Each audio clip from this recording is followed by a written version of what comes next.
Well, y'all watch sports on TV at times, right? You always got some big games. Jays are in the World Series. Got to watch that. The Habs are playing on Saturday night. You got to watch that. Well, ladies and gentlemen, if you've watched a sports broadcast in the last little while, you're seeing exactly what I'm seeing, right? You're watching a hockey game.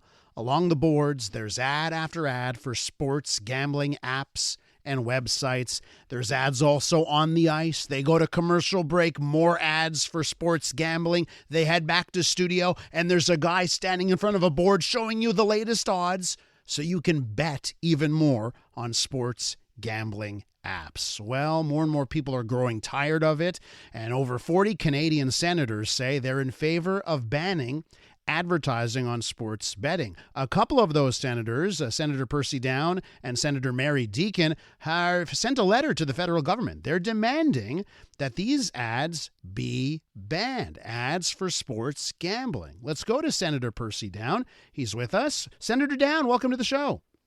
Thank you very much. Great to be here. And you hail from beautiful Charlottetown, Prince Edward Island, don't you? That's God's country. That's a beautiful place. Yeah, wonderful. Not many people visit in March, but a lot come in the summer. Absolutely, as have I. Okay, so let's get to the matter at hand. What's your issue? Why should we ban these ads for sports gambling sites? Well, I started to hear what everyone else is hearing, that they were annoying, but my concern ramped up when I heard about the addiction problem. It has a real problem for the mental health of some people, and the professionals tell me, particularly young men 25 and under.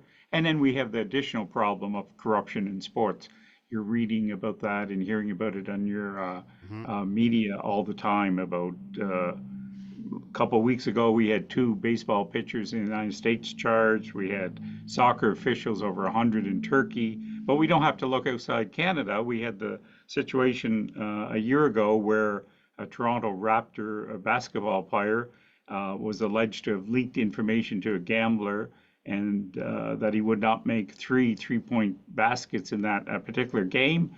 There was an $80,000 bet that he would not make 3 3-points in that game. He didn't attempt any, and a couple of minutes later he said he wasn't feeling well after the game started, and he left the game. Well, that was so obvious that the National Basketball Association caught that, and the player was banned for life. The question for fans is, how many others are not caught? Well, Senator Downe, this is a really interesting question, and I've done other segments on this. There are some people that would say, you know what, the fact that all of this gambling now happens under sunlight, it's on apps, everyone can see. The reason why all of these athletes are being caught is because it now happens on these apps that are tracked. Previously, it may have happened in darkness with bookies and organized crime. So, I view that side of things as well. Perhaps the legalization here has made it easier to catch these things than ever.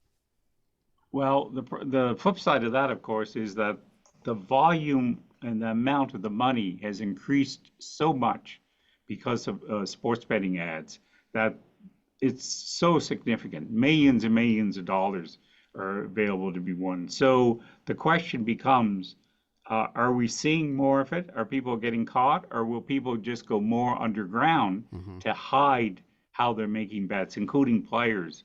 As the Major League Baseball players were caught, others will see that and adapt their behavior accordingly.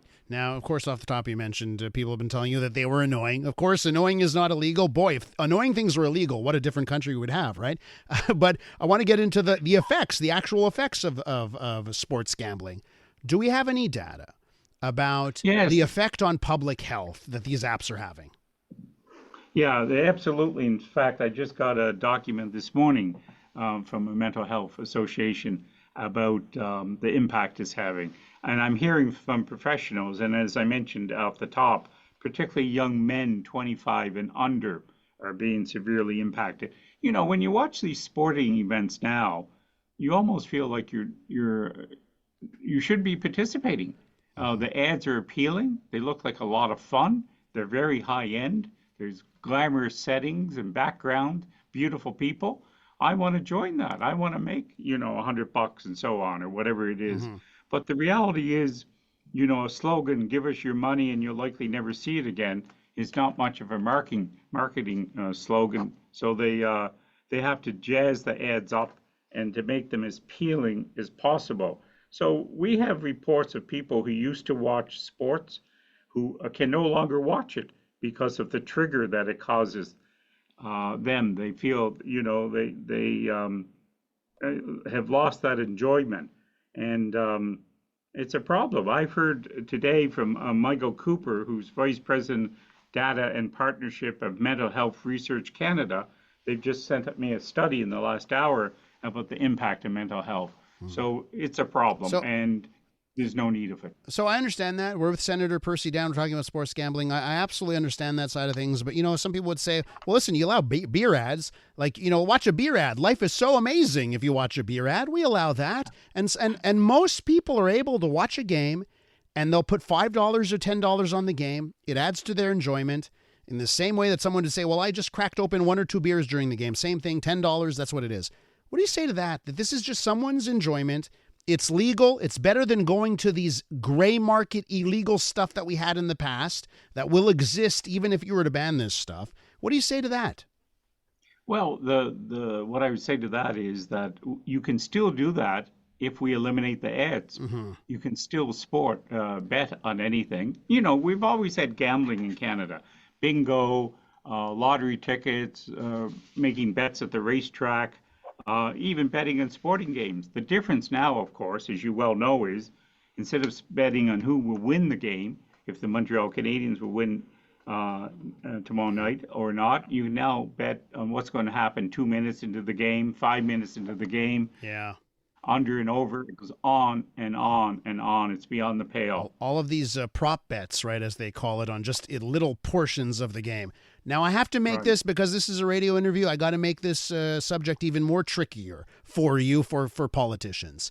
If you look at, who's benefiting from this, right, and you watch a sports broadcast, the same companies that own sports rights, right, are generally speaking in this country, the same companies that own news organizations. They're all struggling, desperate for revenue. They've been getting hit hard by, the general weakness in advertising and how tech giants are taking in all that revenue. One of the only things we have left is like the advertising that comes during sports broadcasts. There's other things would happen here. If you eliminated this type of advertising, would you be okay with the fact that down the road, months later, you'd have these same big companies saying, we got to cut in our news division. We got to lay off these sports journalists. We just can't support it anymore. We don't have the advertising funds. Are you okay with the ramifications of cutting off what has turned to be a lifeline for Canadian media companies? Well, you're a very brave interviewer for raising that, and I respect you for that, because you're right. It is the lifeblood. But these sports shows existed before, and they'll exist after. There's a lot of money involved. Millions and multiple of millions involved in this sports betting. And most of that money is going to the league. It's not going to sports programs. Instead of the Minnesota Wild NHL hockey team playing that Russian hockey player $17 million next year, maybe he can get by in $5 million. There will be a reduction of revenue, but I don't see it impacting. I watch Sportsnet and TSN long before the Parliament of Canada passed legislation allowing single sports betting, and we had those shows. I think they will continue, and my concern is the impact it's having on Canadians. And it's not a unique Canadian problem. Other countries like Belgium and Italy have banned all sports betting ads on sports sponsorship, online advertising, TV, radio, social media, targeted ads, even posters. So other countries are having to adjust for the very same reason we have to. Senator Downe, fascinating subject. Really thank you for coming on this morning, and we'll keep track of this, okay? Thank you very much. It's a pleasure talking to you. That is Senator Percy Downe there. Let me know what you think, by the way, about all the ads for sports gambling products that you see on TV. Love to know your thoughts there at 514-790-0800. I'm Dylan Playfair. And I'm Tyler Smith. We're putting loneliness in the penalty box by talking to some of our favorite athletes about the importance of friendship. This is Bromance. Bromance is brought to you by Charm Diamond Centers, proudly Canadian-owned and operated. Charm has been part of your love stories and bromances for over 50 years. And you can find Bromance on the iHeartRadio network or wherever you get your podcasts.